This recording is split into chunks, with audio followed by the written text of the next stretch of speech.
बहुत तीखे थे ये फ्लेवर्स। अब ये इतना तीखा तो सिर्फ अडल्ट खा सकता है, बच्चों को तो इतना तीखा बेटा दे नहीं सकते ना अपन, हम मुश्किल से खा पाते। मतलब मैं जब भी खाती थी ना, अब मुझे तीखा खाना बहुत पसंद है।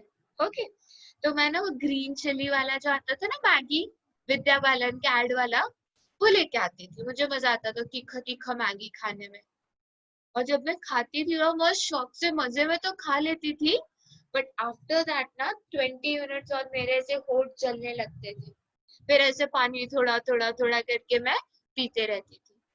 अब मेरी ये हाल है, बच्चों को थोड़ी हम दे सकते हैं, लेकिन ये बच्चों के लिए हमने बनाया ही नहीं, अडल्ट के लिए बनाया गया।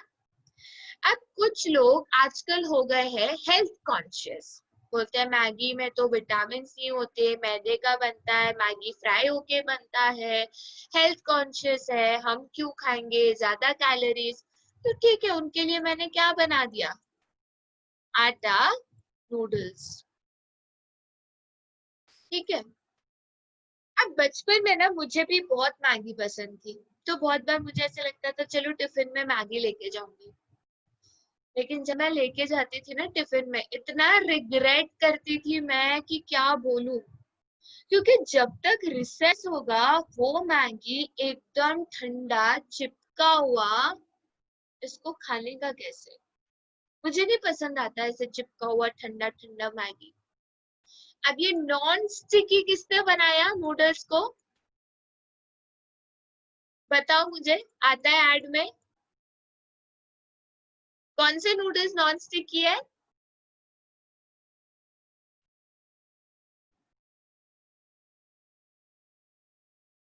yippee, yes, yippee noodles are non sticky। आप अगर इस मार्केट को, यस शुभम yippee, आप अगर इस मार्केट को ध्यान से देखोगे ना, नूडल मार्केट को, एक प्रोडक्ट बच्चों को देखकर बनाया जाता है, जैसे सादा वाला मैगी, या फिर हम उसमें अट्रैक्टिव टॉयज डाल देते हैं या स्टिकर डाल देते हैं, जैसे किंडर जॉय में भी करते हैं, है ना। ये मार्केट कॉन्सेंट्रेट करता है ऑन किड्स। जब हम मसाला मैगी yippee नॉन स्टिकी की बात करते हैं तो थोड़े बड़े वाले बच्चे, एकदम तीखा बारबेक्यू ग्रीन चिली चेन्नई, ये चटका वो चटका, एवरीथिंग इज फॉर अडल्ट्स। आटा noodles for health conscious people, because हमारी जो टोटल मार्केट होती है ना, उसमें अलग अलग कैटेगरी के लोग रहते हैं। अगर आप इनकम वाइज डिवाइड करोगे तो इसमें अलग अलग इनकम ग्रुप्स रहते हैं। फॉर एग्जाम्पल कुछ लोग होते हैं जिनकी इनकम बहुत लो होती है, कुछ होते हैं जो लोअर मिडिल क्लास में आते हैं, ठीक है, कुछ होते हैं जो अपर मिडिल क्लास में आते हैं,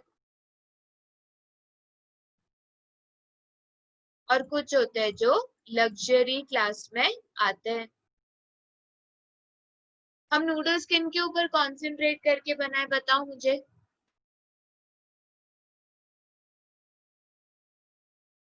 किसके ऊपर कॉन्सेंट्रेट करके नूडल्स बनाए यहाँ पे, सबके लिए। समझ में आया, सबके लिए हम यहाँ पे नूडल्स बनाएंगे, क्योंकि नूडल्स लोअर इनकम भी अफोर्ड कर सकता है एंड बाकी सब अफोर्ड भी कर सकते हैं और उनको पसंद भी आ सकता है। समझ में आ रहा है आपको। सो ये होता है फॉर हुम टू प्रोड्यूस। आप चाहे इनकम क्लास ले लो, चाहे आप जेंडर ले लो। फॉर एग्जाम्पल मैं परफ्यूम बना रही होती तो मुझे देखना पड़ता है किसके लिए परफ्यूम बनाओ। सबसे पहले तो परफ्यूम की प्राइस देखनी होगी कि लग्जरी क्लास के लिए बना रही हूँ तो चलो 3-3.5 हजार का परफ्यूम बनाओ, मिडिल क्लास के लिए बना रही हूँ तो 500-600 का मैं परफ्यूम बनाऊ, है ना। फिर मुझे देखना होगा मेन के लिए बनाओ, विमेन के लिए बनाओ, यूनिसेक्स फ्रेग्रेंसेस बनाओ। So this is for whom to produce। प्रिया बेटा 2 मिनट में आपके क्वेश्चन पे भी आती हूँ। What to produce? Noodles। How to produce? Capital intensive technique। For whom to produce? For all the income class and all age groups।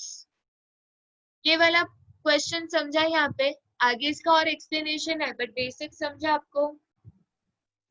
Yes, ma'am. Yes, ma'am. Okay, ठीक है।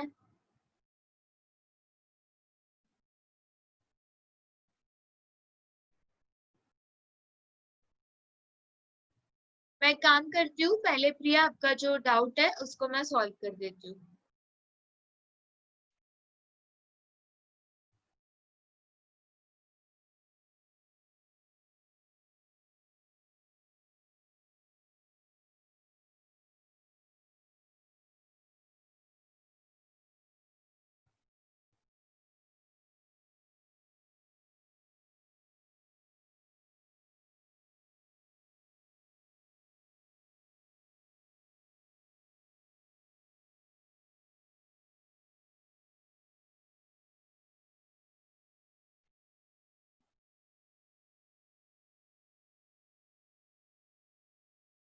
Okay, Priya wants to know the difference between micro and macroeconomics, right?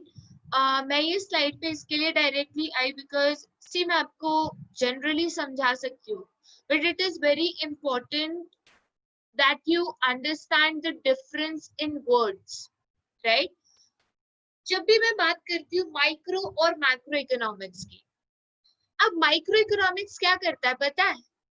पूरी economy को छोटे छोटे टुकड़ों में बांटकर उसको स्टडी करता है। मैं वापस रिपीट कर रही हूँ, माइक्रो इकोनॉमिक्स क्या करता है? पूरी इकोनॉमी को छोटे छोटे छोटे छोटे टुकड़ों में बांटकर उसको स्टडी करता है। वर्ड माइक्रो वहीं से तो आया, स्मॉल। माइक्रो का मीनिंग क्या होता है यहाँ पे? स्मॉल। तो मैं इसको स्मॉल स्मॉल इंडिविजुअल यूनिट्स में स्टडी करूंगी। फॉर एग्जाम्पल, मिस्टर ए की इनकम, एक हाउस होल्ड की इनकम, एक फैक्ट्री का आउटपुट, एक इंसान की सर्विस, एक इंसान की एफिशिएंसी। मैं यहाँ पे एक इंसान, एक फैक्ट्री, एक हाउस होल्ड, एक इंसान की डिमांड ऐसे बात कर रही हूँ। इसको कहते हैं माइक्रो इकोनॉमिक्स। याद रखिएगा, ये पूरे इकोनॉमी को इंडिविजुअल यूनिट्स में डिवाइड कर कर उसको स्टडी करती है, राइट? तो मैं एक कंज्यूमर क्या डिसीजन लेता है, कैसे डिसीजन लेता है, एक प्रोड्यूसर कितना आउटपुट बनाता है, एक इंसान कितना कमाता है, एक घर की इनकम कितनी है, ये मैं यहाँ पे स्टडी करने वाली हूँ। और इसको पार्शियल इक्विलिब्रियम भी कहा जाता है। मैं आपको इक्विलिब्रियम समझाऊंगी, वेट फॉर इट, क्योंकि इसमें डायग्राम्स लगेंगे आपको, ठीक है? बट इसको पार्शियल इक्विलिब्रियम भी कहा जाता है, वर्ड याद रखिएगा तब तक। अब जब मैं बात करूं मैक्रो इकोनॉमिक्स की, वो बोलता है यार ये छोटे छोटे यूनिट्स में क्या पढ़ना, मैं तो पूरी इकोनॉमी को एक साथ पढ़ूंगा। And that is when we say that microeconomics is individual economics, whereas macroeconomics studies as a whole, या तो इसको एग्रीगेट भी बोला जाता है। अब जैसे माइक्रो इकोनॉमिक्स कहता था कि एक इंसान की इनकम, तो मैक्रो क्या बोलेगा पता है? पूरे इंडिया की इनकम। माइक्रो इकोनॉमिक्स बोलेगा कि मिस्टर ए एक साल में 10 किलो गेहूं खरीदता है। मैं रिपीट कर रही हूँ, मिस्टर ए एक साल में 10 किलो गेहूं खरीदता है। तो मैक्रो इकोनॉमिक्स बोलेगा पूरे इंडिया में एक साल में 10 लाख क्विंटल गेहूं लोग खरीदते हैं। एक इंसान, एक फैमिली कितना गेहूं खाती है मेरे को लेना देना नहीं है, पूरे इंडिया में कितना गेहूं का डिमांड है वो बताओ। माइक्रो इकोनॉमिक्स बोलता है कि एक प्रोड्यूसर है, उसके महीने के शर्ट्स का आउटपुट है 500 शर्ट, वो 500 शर्ट प्रोड्यूस करता है। मैक्रो इकोनॉमिक्स कहता है कि पूरे साल में इंडिया में 5 करोड़ शर्ट्स बनते हैं। आप समझ रहे हो मेरी बात को, मैं क्या कह रही हूँ?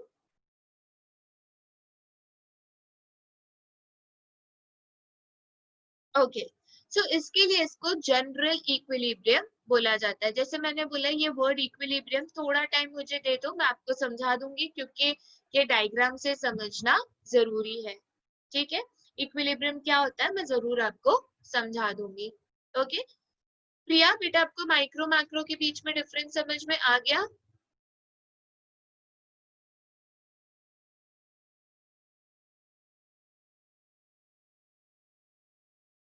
ओके ठीक है।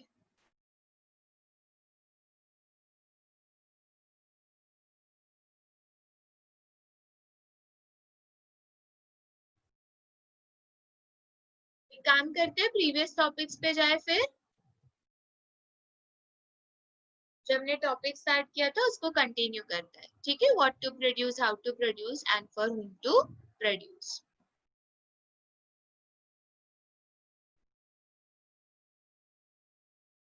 ओके जैसे हमने देखा था कि फर्स्ट हमारा इकोनॉमिक प्रॉब्लम क्या है, तो what to produce. Let us suppose that an economy can produce only two types of goods, say consumer goods and capital goods. Consumer goods क्या क्या होता है? Rice, wheat, laptop. Capital goods में machinery, bridges, वो सब आता है। ठीक है, now with the amount of resources, the economy need to decide on which of the consumer goods should be produced and how much and which of the capital goods should be produced. ये देखो production के लिए तो हजारों चीजें हैं, but resources जो चाहिए प्रोडक्शन के लिए, फॉर एग्जाम्पल आपको एक जमीन चाहिए जहाँ पे फैक्ट्री सेटअप कर सको, जमीन खरीदने पैसे चाहिए, रॉ मटेरियल चाहिए, रॉ मटेरियल खरीदने पैसे चाहिए, काम करने के लिए मशीन चाहिए, लेबरर्स चाहिए, ये सब के लिए तो पैसे भी चाहिए ना। ये लिमिटेड है, आपको चूज करना पड़ेगा कि विथ लिमिटेड रिसोर्सेस आपको क्या और कितना प्रोड्यूस करना है। लेट मी से कि मैं एक काम करती हूँ, 100 लैपटॉप बनाती हूँ और 10 मशीन बनाती हूँ, 100 लैपटॉप बनाती हूँ और 10 मशीन बनाती हूँ। मुझे बनाना 10,000 लैपटॉप और 10,000 मशीन है, बट उतने रिसोर्सेस मेरे पास नहीं है। तो आपको डिसाइड करना है आपको कौन सा रिसोर्स और कितने अमाउंट में उसको प्रोड्यूस करना है, right? That is what to produce. The second says how to produce. ये देखो मैंने आपको बिस्किट का एग्जांपल दिया था ना, ये देखो यहाँ पे एक मशीनरी है जो बिस्किट बनाती है, that is capital intensive technique, और यहाँ पे एक शेफ है जो बिस्किट बनाता है, मतलब लेबर इंटेंसिव टेक्निक।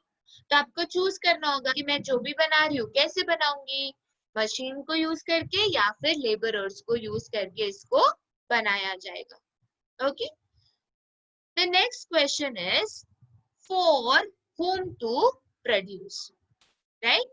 मेरा जो नेक्स्ट क्वेश्चन क्या होना चाहिए, फॉर whom टू प्रोड्यूस। तो यहाँ पे आपको डिसाइड करना होगा कि कौन से क्लास के लिए आप प्रोड्यूस करोगे, whether it be luxury class और मिडिल क्लास और अपर मिडिल क्लास और लोअर मिडिल क्लास। तो आपको ये यहाँ पे जो है वो डिसाइड करना होगा, राइट? सो मेक श्योर हर इकोनॉमी को इन 3 क्वेश्चंस का जवाब देना होता है, what to produce, how to produce and for whom to produce, and this is the central problem of an economy, right? कुछ डाउट्स है तो बता दो। नेक्स्ट टॉपिक नया है, पॉजिटिव वर्सेस नॉर्मेटिव इकोनॉमिक्स, इसको मैं अभी स्टार्ट नहीं कर रही हूँ।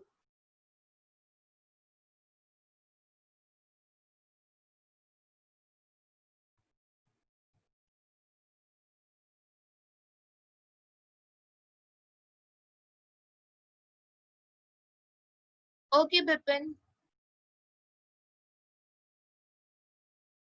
मैम यस बोलो बेटा।